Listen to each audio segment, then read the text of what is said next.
Geometric compound and conditional probability. All right, make sure you are not watching this video and watching something else at the same time. That's just not a good way to learn something. Geometric probability, the notes are in your journal on, well, they should be in your journal. You should have already copied them down, so refer to those notes as needed. For the first four problems, we're going to express each probability as a percent, and we're going to use this number line. So what is the probability that point X is on segment DE? So we see that X needs to be between D and E right there. So the distance between D and E is 4. As you can see, from 24 to 28 is 4. And the length of the entire thing, because again, it's placed randomly on AE. So from A all the way to E would be, let's see, 28 plus 8, what's that, 36 times 2, 72? Oh, that was stupid. Disregard. 36. And I just got that by counting or by doing 28 minus negative 8. And that's how I got the total. Or again, you could just count 2, 4, 6, 8, 10, 12, 14, 16, 18, 20, 22, 24, 26, 28, 30, 32, 34, 36. Yep, yep. And when we simplify that, we can divide 4 by 4. That'll give us 1. 36 divided by 4 is 9. And we need to express this as a percent. So that would be 11.1 repeating percent.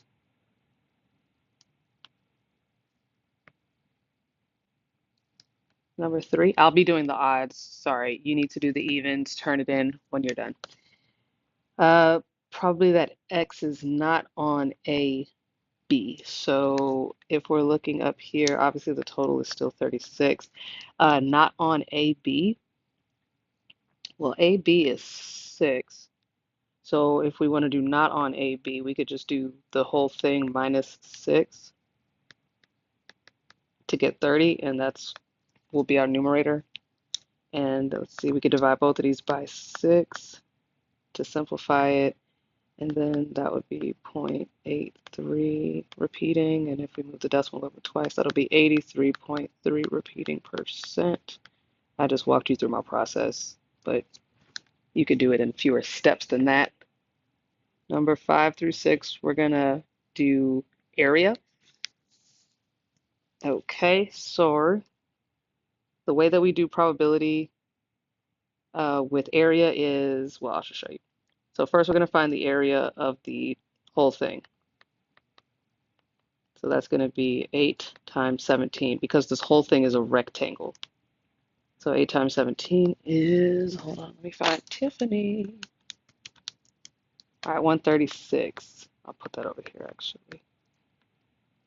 And then the next thing we need to do is find the area of the unshaded region.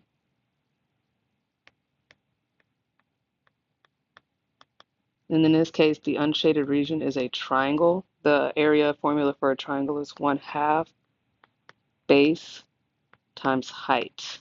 This is the height. It matches with this. Okay, that should be 68. And then to find the area of the shaded, we can subtract. This is basically composite figures. And then for the probability of shaded, we're going to put the shaded area over the total.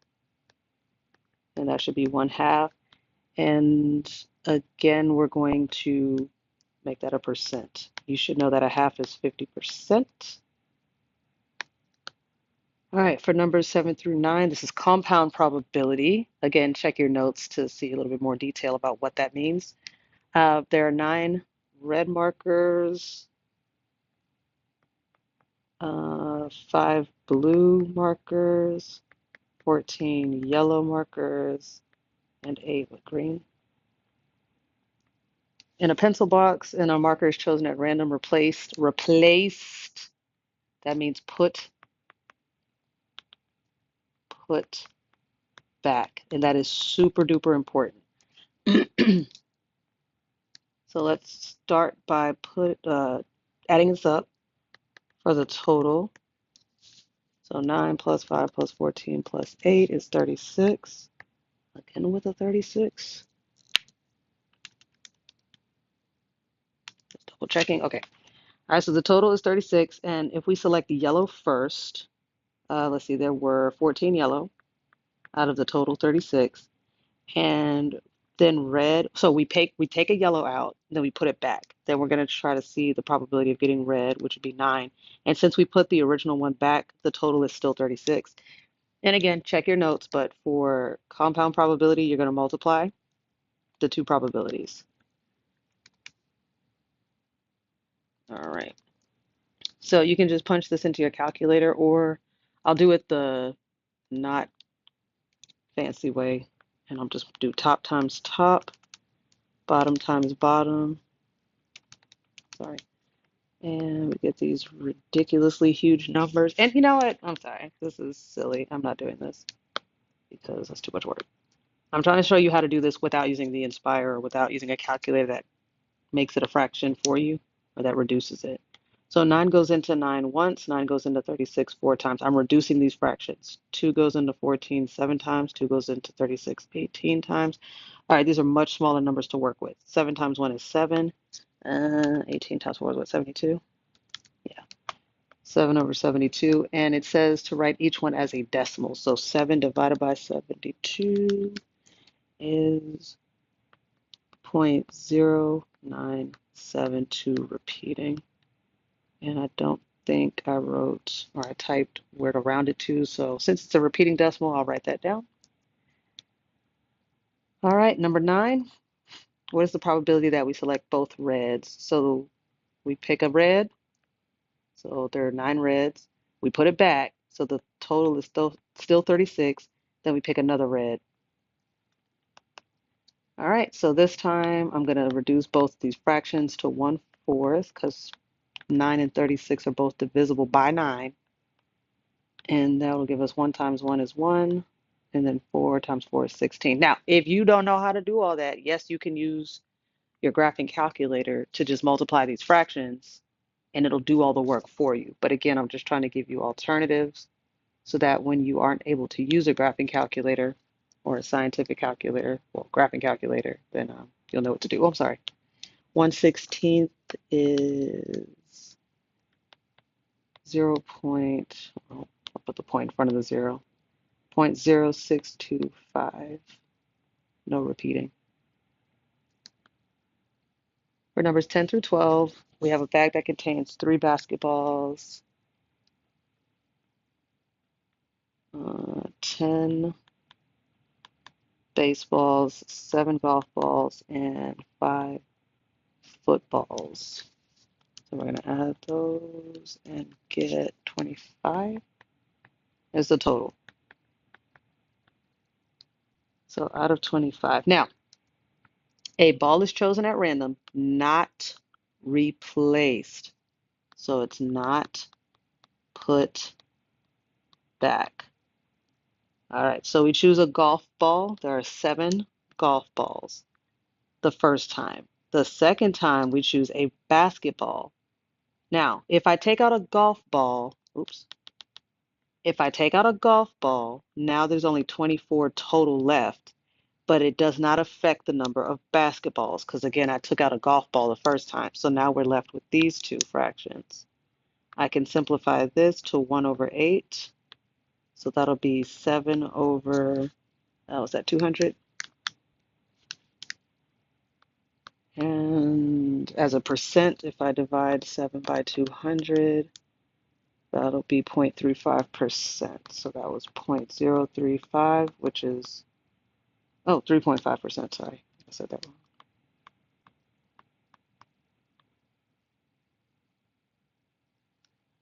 Oh, I didn't mean to do number 10. Oh, well, I'll do number 13. I'm supposed to be doing all the odds. My bad. So for 2 baseballs, we start with 25 total. We're starting over.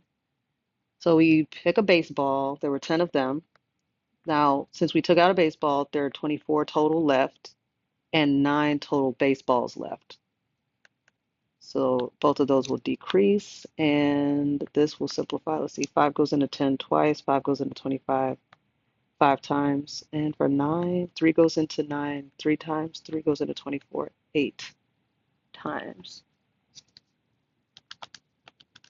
And then we're going to multiply straight across. 2 times 3 is 6. 5 times 8 is 4. Uh-oh, I didn't simplify something else. Hold on. Let's see. Oh, there it is. The 2 and the 8. Well, I'll just do it this way. So I do this, and I still can simplify some more.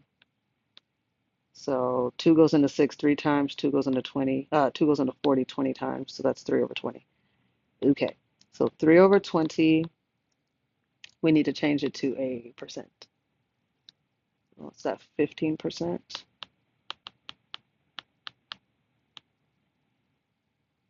Okay. All right, number 15. So for these 4 problems, a number from 1 through 40 is chosen at random. Find each probability as a fraction. So this symbol here, this is for conditional probability. So this is when you see the word given. So actually, I'm gonna write A given B. Ah, So A given B, or B given A. Yeah, B given A. Okay.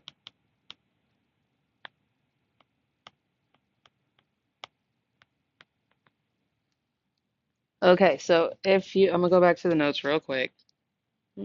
Which notes? So many notes.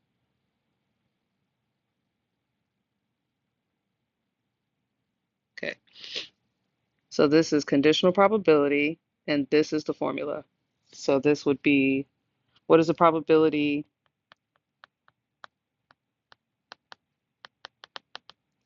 of B given A? And that's how we read this. Okay, so that's what we're gonna be using.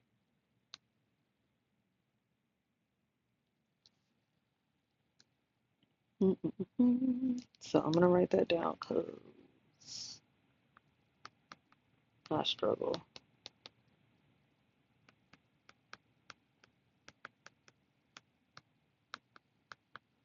Okay, let's get into it. So this is going to be a B event. This is going to be the A event. That helps me to use the formula. So what is the probability of uh, drawing, like getting an even number, given that it is at least 12? So I'm gonna give you a bit of a shortcut. I'm sorry. So all the numbers from 1 to 40, all the ones that are even, but at least 12. So 2, 4, 6, 8, da da da da da. Those are even numbers, but we want ones that start at 12 because it says at least 12. So 12, 14, 16, 18, 20, 22.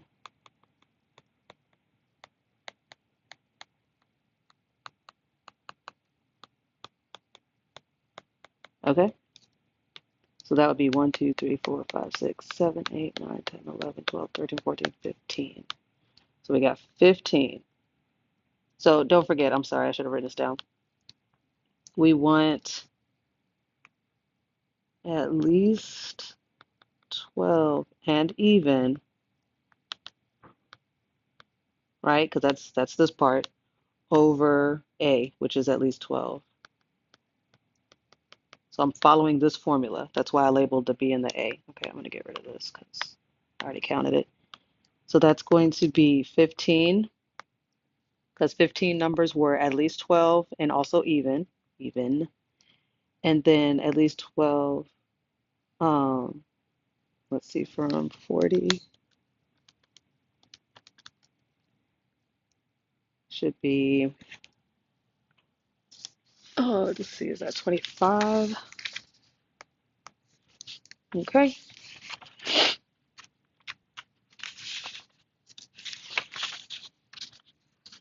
Oh, no, I'm sorry.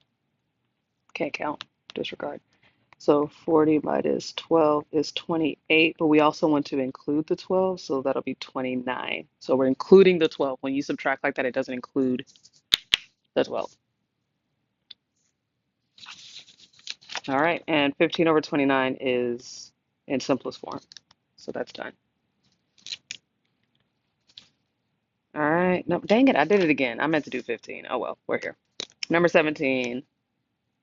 Um, Actually, I'm gonna do more of these. I'm gonna help y'all out some more because it's a lot. All right, so this will be our B. This is our A. So per the formula, we want to put A and B over A. So A, odd, and perfect square over A, which is odd. Yeah, A and B over A. Yeah, making sure. All right, so odd and perfect squares. So all the perfect squares would be 1, 9, 16, and this is how I'm getting this. 1 squared. Oh, my bad, I forgot 4. Help me, Lord. 1 squared, 2 squared, 3 squared, 4 squared. So that's 1, 4, 9, 16, 25, and then 6 squared is 36. 7 squared is 49, so that's too much because again, we have to stop at 40. So that's my list. And we want the ones that are odd and perfect squares. So that's going to be this one, this one, this one. So that's 3. And all the odd numbers from 1 to 40, there's 20 of them. Because again, if you're skip counting by twos, oh, sorry, not skip counting by twos, we're doing odds. 1, 3, 5, 7, all the way to 39. That should be 20 numbers. If you're not sure, just make a list and count. That's what I do. No shame in my game.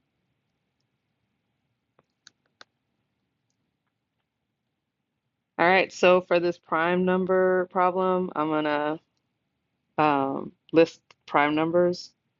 So for prime numbers, we got 1, 2, no, not 1, I'm sorry.